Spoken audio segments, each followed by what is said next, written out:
like to share a word with you guys today about the Father's love. And I would like to share with you part of my journey with that.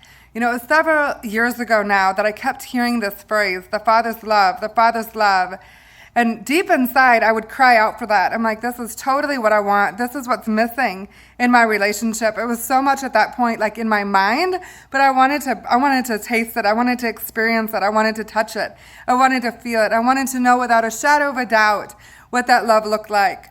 And I remember one particular night, I went to bed, I woke up at about 3 a.m, and I was just crying. I was crying out to the Lord. Tears were just streaming down my face. And I said, Lord, it's not fair. I said, I feel like I've now had the revelation that there's more, that I'm missing out on something, but because I didn't have that relationship with my Father and I had no earthly grid for what the Father's love looked like, felt like, what it was like to trust in it, what did it feel like to be able to count on it? I had no grid for it on earth whatsoever. And so I said, the Lord, I just feel like I'm supposed to have a relationship with you based on body parts that I don't have. And I was so devastated. I just felt like if I'm going to spend the rest of my life in this place, I'm not going to make it. That I call it holy dissatisfaction, when you have the awareness that there's more, but you're not there yet. And I was absolutely knee deep in this place, and it was painful. And all of a sudden, he showed me this picture. My arms were stretched out, and he had jumper cables on my hands.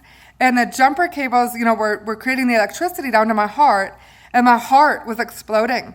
It was almost a violent picture, but I just knew that he was saying, Lisa, I'm jump-starting that which is dead. And so I want to release that over you today, that he's jump-starting that which is dead.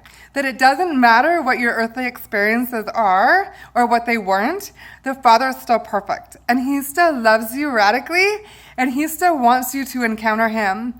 But the rest of the story is, after that, the picture that he showed me, I fell back asleep. And a couple hours later, I woke up, and I heard him say, clear as a bell, go to this new church, which was about a half an hour north of our house in Denver at the time. And so I went, and I've never seen it before, but they had, painters at church. I thought, that's just such a new thing for me.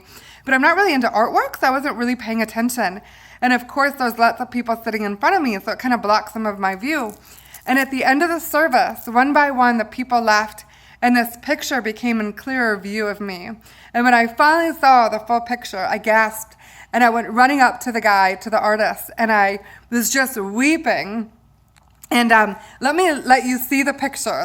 Just let it speak for itself here. This is the picture that I saw that day at church. A man with jumper cables on his hands going into his heart. So again, I just want to release over you guys today, whatever you feel like you lack, whatever you feel like is not yet in your experience with Father God, but it's out there, it's available to you. I just want to release over you that Father God is sufficient and able to jumpstart your heart. Be blessed, guys.